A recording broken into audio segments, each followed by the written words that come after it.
Hello, Pastor Deborah here, and welcome back to another wonderful episode of this great and wonderful podcast show, Agape Love. Love is here. A love story of the ages. We've been working through this big book I wrote years ago about agape love because I had to understand it deeply. This love of this God and His Son named Christ, the living Word, towards all of humanity. I had to see it in everything. I had to learn that spiritually there was a father and a mother, and humanity was made in their image and after their likeness. I didn't get taught that in religion.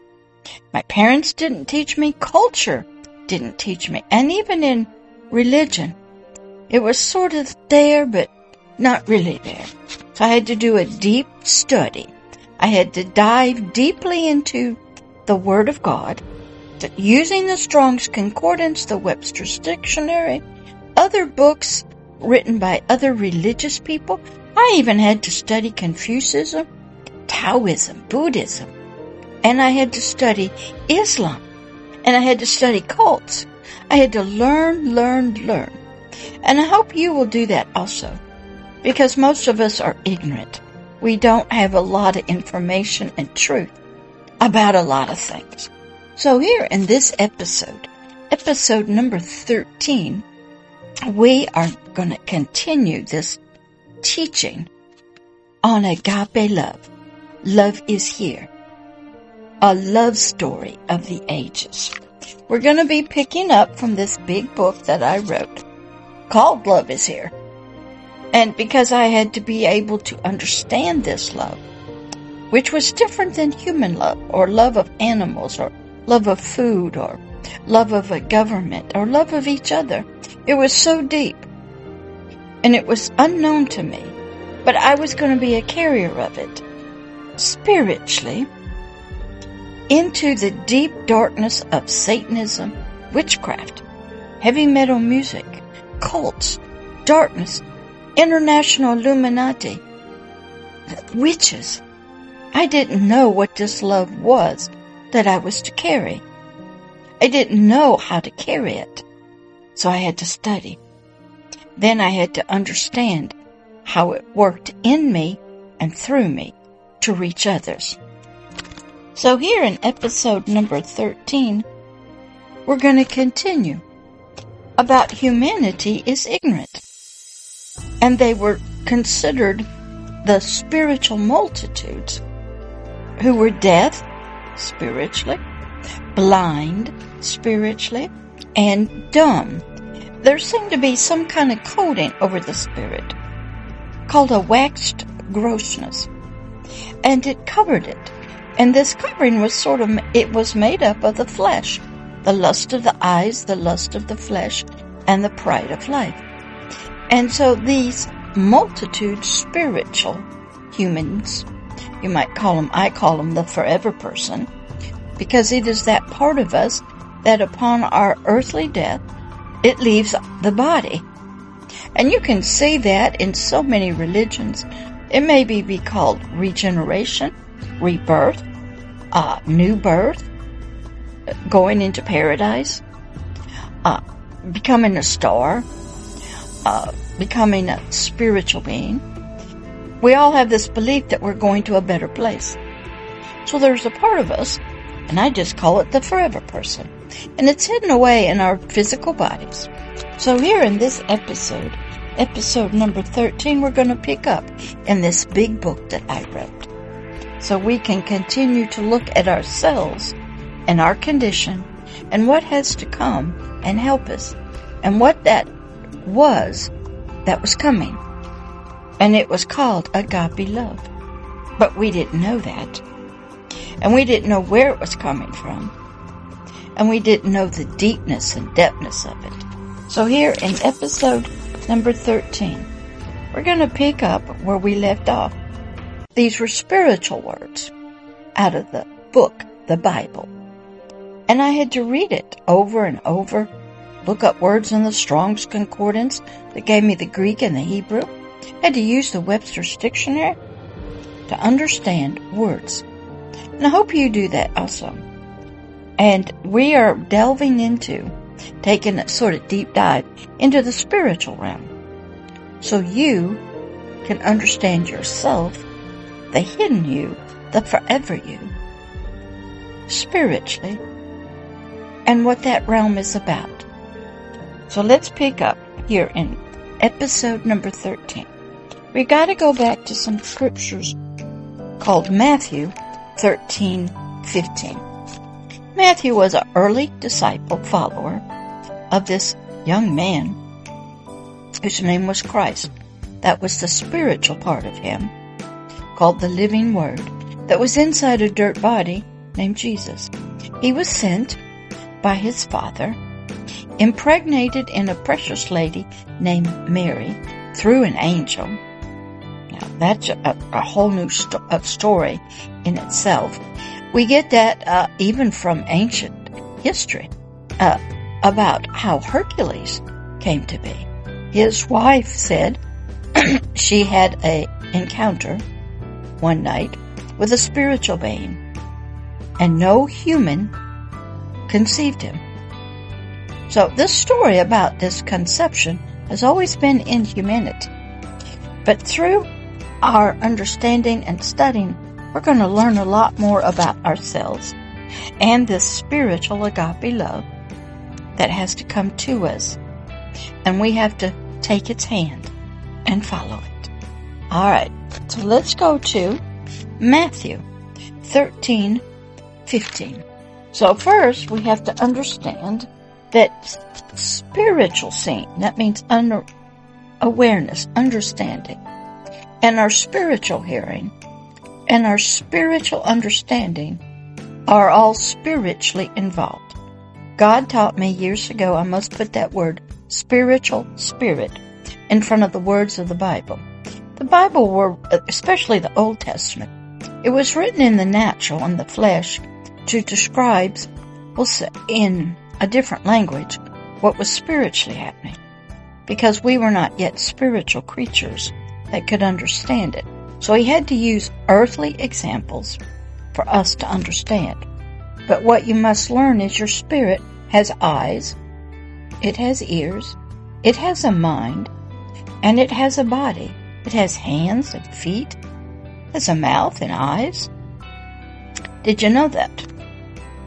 It's sort of like our spirit is what is hidden in a glove. We see a glove that can be put on a hand, and the glove moves because the hand is moving. So our spirit was like the hand inside of a glove. But we were looking at the glove, the outside, which could be different colors, different types of materials. But the hand inside was what was making the glove move. That's sort of a basic understanding of the spirit and the physical body. We had spiritual eyes and spiritual ears. We had a spiritual heart, which means mind. And all of these need to be spiritually involved to help us understand what agape love is, who is bringing it to us, how it touches us, what it is, who we are, and why we need it. So our spirit needs to be spiritually involved in listening right now. This is Matthew 13:15. Verse number 15. We are told that we need to be spiritually converted. What does that mean?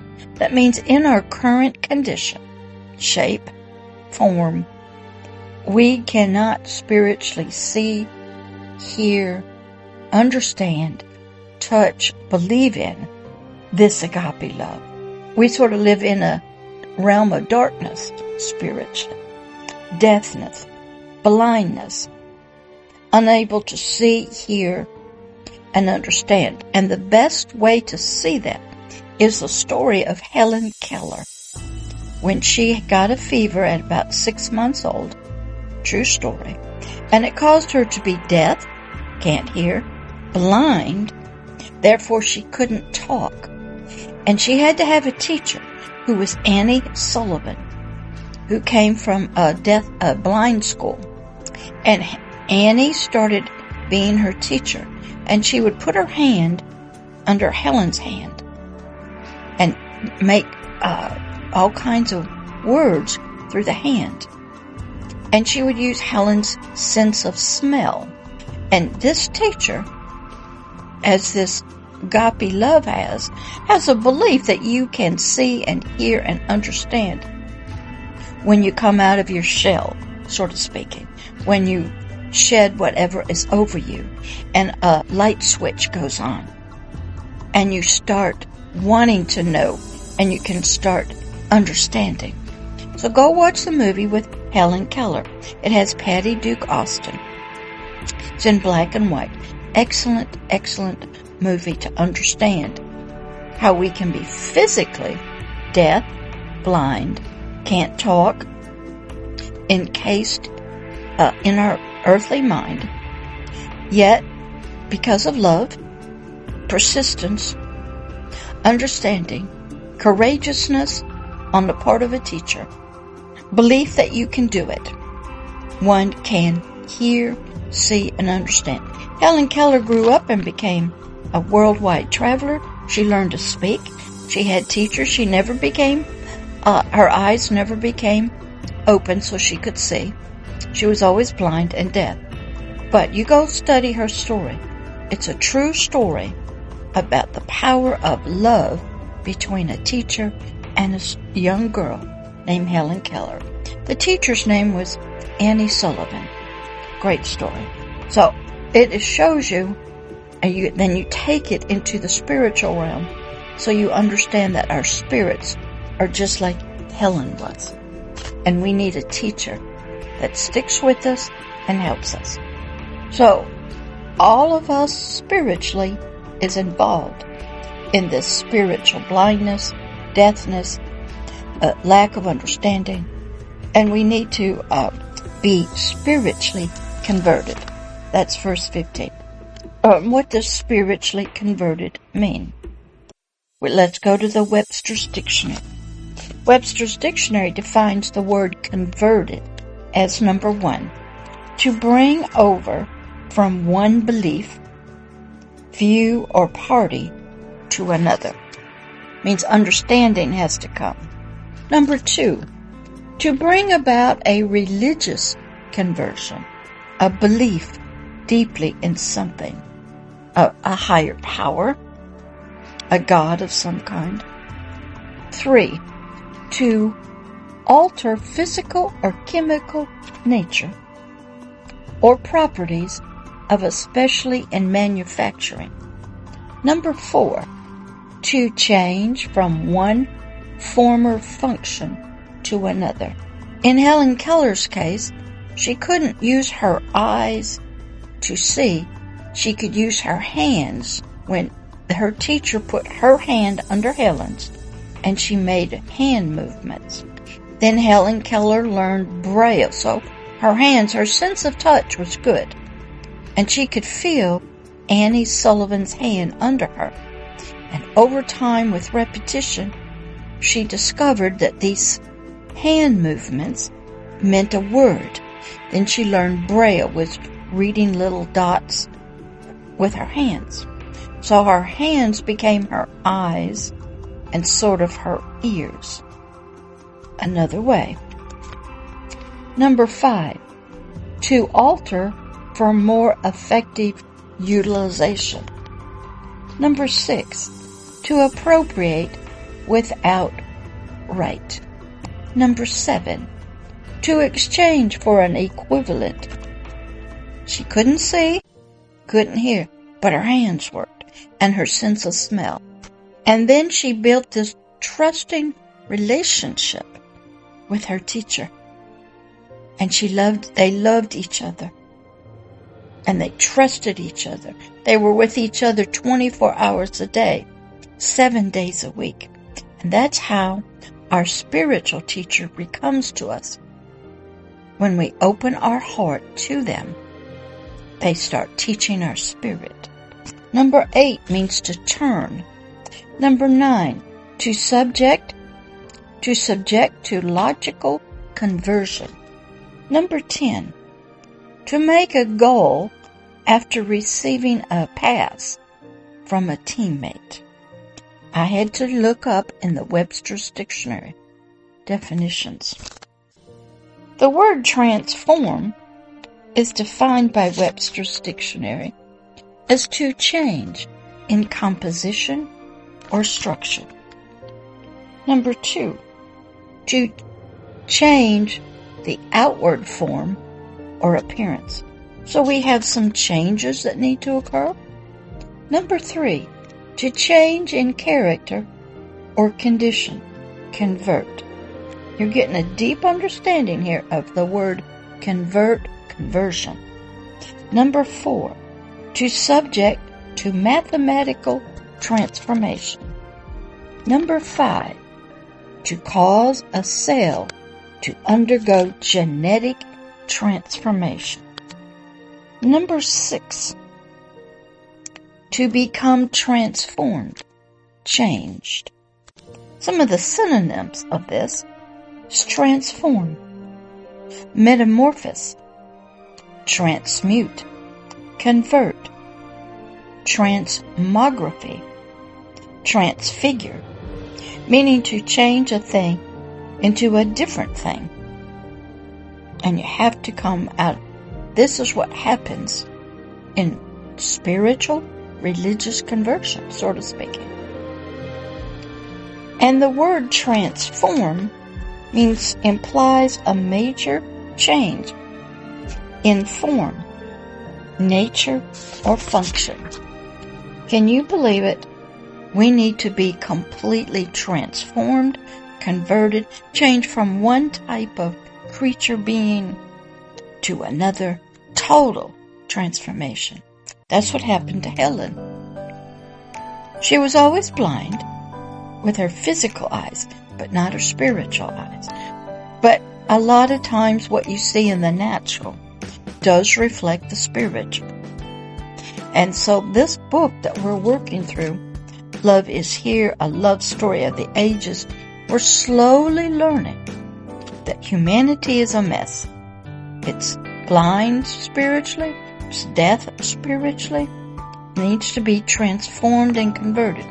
But there are some humans whose spirit has given way to the dark side and is under the control of the Dark Lord, sort of like in the Star Wars movies,